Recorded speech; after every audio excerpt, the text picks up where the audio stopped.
We are now joined by Mr. Paul Taylor. He is current Chief Executive Officer of Fitch Group and a speaker at this year's St. Gallen Symposium. Mr. Taylor, thank you very much for having you here and for your time. Your session at this year's St. Gallen Symposium is entitled Living with the Crisis in Financial Markets, What Lessons Have Been Learned? In a nutshell, what is the main message of your session? I think the main message is that it's important for us to go back to basics when we're thinking about credit analysis. The world became very complicated and it continues to be very complicated.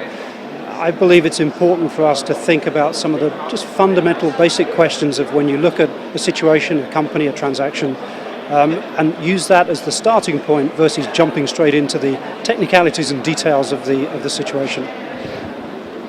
Are rating agencies actually the best way of assessing risks within a market?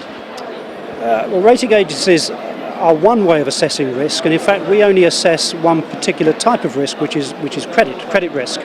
So if you're investing in a security, there are many other things you need to think about. You need to think about liquidity risk or pricing risk, or does a security fit in your portfolio. So credit is where we opine, that's where our work is directed. And of course there are many other forms of credit analysis which should complement the work done by rating agencies and credit ratings. As one of the leading rating agencies, Fitch is determining the fate of countries' investment attractiveness. How is this enormous power legitimized? So I think the power is overstated by much of the media and also by maybe some of the political classes. As I mentioned in my previous comment, we're just one source of information that market participants can use.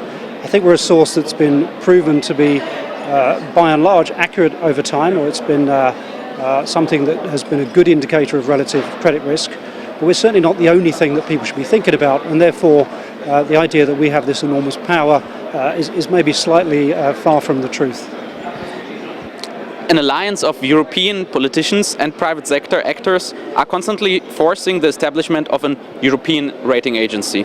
Do you support that initiative, and do you think it will eventually come true? So I'm not really sure what's meant by a European rating agency. I think, so I'm European and most of the office I have in London are Europeans. So the concept of a European agency is one that I'm not quite sure what the basis is. It's very important that you have international coverage. It's important that you can translate your work and deliver it to players around the world in capital markets. The capital markets are a global market now. So if being European means that you simply give higher ratings to European companies, then that's not a good business model. If it's a new player that has the credibility and is willing to put the time and effort into establishing a robust set of analysis and ratings, then I have no problem at all with that kind of player being established and appearing within the European scene. Mr. Taylor, thank you very much for your time and enjoy your stay here at the St. Gallen Symposium. Thank you.